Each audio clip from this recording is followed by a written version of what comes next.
Welcome to the Mad Singers Management Podcast from madsingers.com, where entrepreneurs and business managers learn and share. If you like the show, don't forget to leave a review. Hello and welcome to the next episode of the Mad Singers Management Podcast. And today we have Daniel with us. And Daniel is a guy that I got to know about a couple of years ago by now, I think. And he is super exciting from a management standpoint because he, first of all, run a whole bunch of businesses and he does it very, very successfully. Now, like everyone else of us, he have learned a lot of stuff, probably have a lot to learn, but I think a lot of his methods and a lot of what he does is super exciting and super interesting to share with you guys. So first of all, Daniel, welcome to the podcast. Thank you, Mads. Great to be here. And Daniel, a lot of my audience probably don't know who you are. So would you mind spending just a minute or two giving a brief introduction of sort of who you are and what you do and a little bit about your businesses? Yeah, sure. My name is Daniel, and I've started my business back in 2012. I approached this business thing from a marketing standpoint. So the first thing I dabbled in was online marketing, affiliate marketing, these type of things, and quickly expanded and bootstrapped from nothing into building different sites and making my money with affiliate marketing, and then eventually going into e-commerce, which has been pretty big for me and still is. Until now, I've been expanding. We have about 140 employees, all working remotely. It's been going really well, and it's been an exciting journey so far. Yeah, it sounds amazing. And you started out while you were in Brazil. So originally you're from Denmark, right? But how was it starting up a business in a foreign country? That was pretty much because I was broke and I had nothing else I could do. I was living in Brazil and I tried to apply for jobs there, but I didn't speak the local language, didn't speak Portuguese. So I had to try to find a creative way of making money. And I was basically taking the money I would get from my studies from the Danish government. And I was taking as much of that and investing into like really, really simple websites. But I think I got lucky and I made a good amount of money on basically the first project I did. And it just, inspired me to do more and invest all that money. So yeah, it was crazy starting in Brazil, but I had to do it. Otherwise I would just go broke. Excellent. And 140 employees, that's quite a chunk. What is really your management philosophy around management and taking care of your people? Well, I think I started off as that traditional nerdy, detailed guy that wanted to know everything that was going on in the business and really wanted to be hands-on, talk to everybody. But I quickly realized when scaling up that was just not sustainable. So after a while, just with experiences, reading books, talking to people, including yourself, just developed a different management style, which involved giving people autonomy, giving people space and the authority to really make decisions for you. So I would quickly begin hiring managers that would help me run my businesses. And so that's really the core of my management style, is to give away power to your people and allow them to shine and to be doing their job, and not looking over their shoulders at all times, even if they could take advantage. I just choose to believe in my employees, and I think that's helped me quite a bit. That's the only way I could imagine scaling up to that many employees. Okay, that sounds amazing. What do you actually enjoy the most about running a team and managing people? What do you feel you get out of it the most? Yeah, that's a tough one, really. I think I really enjoy just growth in general. I'm always addicted to seeing numbers go up in every single way. It doesn't have to just be revenue, but it could also just be, people are happier, people stay with the company for longer, or like any type of metric that goes up. I'm really addicted to that, to growth essentially. So I really like that. And on top of that, I would say that managing a lot of people gives me um, sort of like a feeling that I have a group of people that I belong to. Like we're building something together, and it's basically us against the rest of the world. And that sharing and that sense of camaraderie is really a cool feeling. And I think it intensifies the more you take care of your employees and the more they give back to you. It sort of feels like you get closer, and they will work with blood, sweat, and tears for you. And that feeling is truly amazing. Yep, that makes a lot of sense.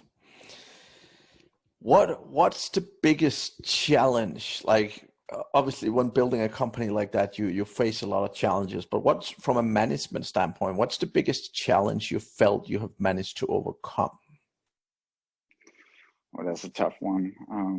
There have been a lot of challenges from start to now. I think it's really difficult to manage such a big team completely remotely. So never seeing them face to face, and that can be hard because honestly, if you really want to inspire and lead your people, it's a bit limited when you can only do Skype calls and stuff like that with your employees. So I think that's a big challenge, and I've seen it in several of my businesses. With the businesses where I don't meet up with the people face to face once in a while, I feel like they suffer from that. They're not as passionate, they're not as engaged with the business. So overcoming that has been a big challenge, and forced me to get out of my own shell, honestly, and and just arranging meetups with people and just getting out there. And I've done that in my latest business, and I can see the big difference that it makes. So I think the biggest challenge is leading everyone remotely. Yeah, that makes a lot of sense, and definitely a ton of businesses struggle with that, right? Yeah. And I mean, I remember when we started to talk a little bit, right? And like, I definitely know, like, even doing those Skype calls and like actually talking to people not face to face, but let's call it Skype camera to Skype camera.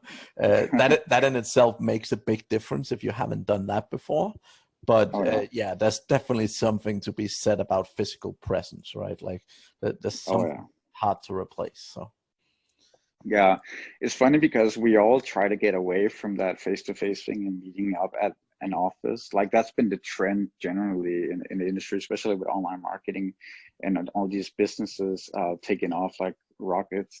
But I feel like the more serious you get about one specific business, the more you steer towards meeting up more, having an office, and just being more traditional. And I do think there's something to say about that. The physical presence, it makes a huge difference if you want your people to be inspired and happy and working, with blood, sweat, and tears for you.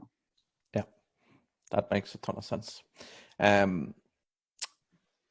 What do you normally do? Like you obviously have a good management team and a fairly big management team. What do you normally do to identify the sort of future leaders? Like, do you have some strong processes for that, or is it a little bit more ad hoc, or how do you manage that in general? Yeah, I think I don't have any of those really specific systems in place. I would say it's more of my gut feeling and intuition.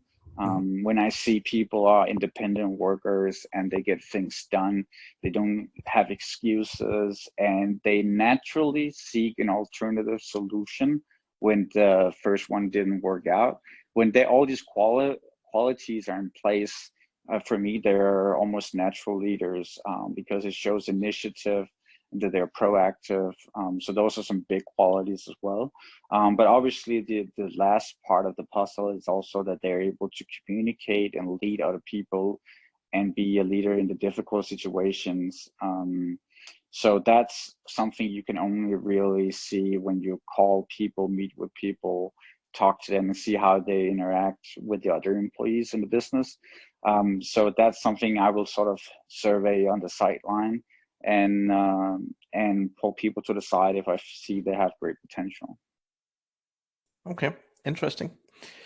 And when you have a management team working under you, like what specifically do you do to try and make sure they are good managers? Because one of the things I see constantly is people getting promoted, but they don't really get the support and they don't really get help with the development. So what sort of your strategy to try and help like a new manager or a new senior manager, whatever they're promoted into, help them perform as people managers?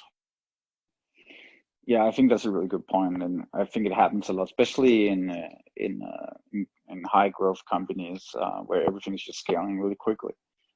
So what I think is really important is to keep having that person as a person close to you and mentoring that person, having calls with them, and just talking to them on a weekly or bi-weekly basis on how everything is going, and seeing how they're doing in their new role. And I think it's very important to establish a relationship with your managers where they feel comfortable sharing problems with you, knowing that even if they fail, they will not be criticized without reason, and they will have, instead of being criticized, they will have the tools to do better and find ways to solve those issues. And if they feel that, they will share the issues they're having with you directly, and then you can address them together and find solutions together. And obviously this gets more difficult as your company gets bigger, because you got so many sub managers and leaders down the hierarchy that you don't talk to directly. So then it's your job to inspire and tell this to the people that deal directly with you and deal then again with these sub managers. So really important that you inspire this throughout your organization. And of course, the best thing you can do is being a living example of what you're telling other people to do, and continue to inspire that and continue to tell that to the people that deal directly with you, so they can in turn send that forward throughout the company. Yep, that makes a ton of sense, and I think that's it's always interesting to see how people do it, right? But it's definitely an important thing, and it's obviously I am a management coach, so it makes sense I take it serious. But I constantly see people, oh, you're good at this thing, you're now the manager of that department, go do it, and like no support, no like just expectation that the second you promote someone, they know what to do, right? I know that. I wouldn't say that I'm perfect at all. I'll definitely say that I've forgotten that here and there, but it's a good reminder also to yourself, and it's really important, honestly, because it's going to be hard for them to succeed without having a touch point with you, without getting some feedback and coaching on how they're doing. So yeah, that's a really good lesson. What about bringing new people into the company? So one of my favorite things to look at is sort of the onboarding processes in different businesses. So what do you feel you guys are doing when new people join the company, and what do you think is working particularly well? Okay, so we've done a lot of different things, and it really depends on the role. Since I run a media publishing business, we have a big turnaround of writers, and we're always looking for new writers. So a lot of these writers come and go, so we need to have an ongoing funnel of just new people we can bring into the business. And the way we've done that is by me outsourcing that to one of my employees and saying, well, you are going to be hiring the writers, and you will be working on perfecting that system. And what we found for writers is that we have certain platforms where we put up job posts, and we will typically, for that specific job, do some tests and some samples and do an interview with them where we both test if they're culture fit and fit for the job, of writing. So there's that for those specific roles where we need a lot of them. And then there are other roles that are really paramount for the whole company. This could be head of media publishing. This could be a financial director, or something that's really, really important. It will really impact the business a lot. And there, I still prefer to do a lot of the hiring myself, as I believe that hiring a bad person can really cause a lot of issues in your business down the line. It will really trickle down and really snowball. So I do a lot of the hiring myself. And when I do that, I tend to get an assistant in helping me create a job board or just spread it around. And then we'll typically do LinkedIn ads or something like that, where we can basically tailor them to people that already work in that field. Now, then we'll get in a ton of resumes of really, really, really good candidates. And then we will typically put them into a sheet and arrange them all. And then we are going to be looking at their resume, and we're going to be looking at their portfolio if it's a creative role, for example. And after that, I typically like to send out 8 or 9 questions tailored to both the profession we hire them for, but also to check if they're fit for our company culture. So there will be a mix of questions in there to really see how they do. And I really like this vetting process, because you will see that half of the candidates will not even answer the questions. And this is really great, because you're already sorting out the people that are not really eager to get the job, or they don't really want to work for it at all. So I think it's a nice filtering. And then from the questions you get back, you will see really good answers and bad answers. And depending on that list, you can really, you might only have 2 or 3 candidates left that you can go on a call on and, talk to them about the job and talk about the questions. It's a great reference. It's a good starting point for your interview as well, that you have these questions that typically answered, and there'll be 1 or 2 pages in there. So there's a lot to go on. And typically we are able to hire people from those questions and interviews we've done, and really get extremely strong candidates. And yeah, it's just been really working well for us. Excellent. That sounds great. And I mean, you know a few entrepreneurs and business owners and so on. What do you find particularly unique about your management style compared to others that you see? Like what do you feel like uniquely make you very good at what you do?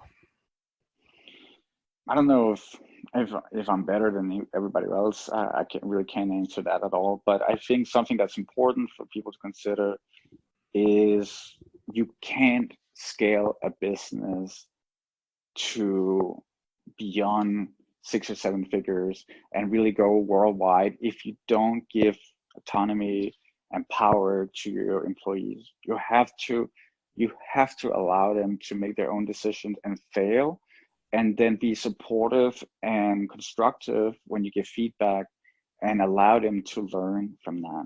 I think it's really important. And yes, you will have some employees that will take advantage of you in some way. You will have some employees not doing their job well enough, but it's worth it, because in the process, you will have some employees that will just excel from that power, and they will do your business so good. Like you will grow so much from that.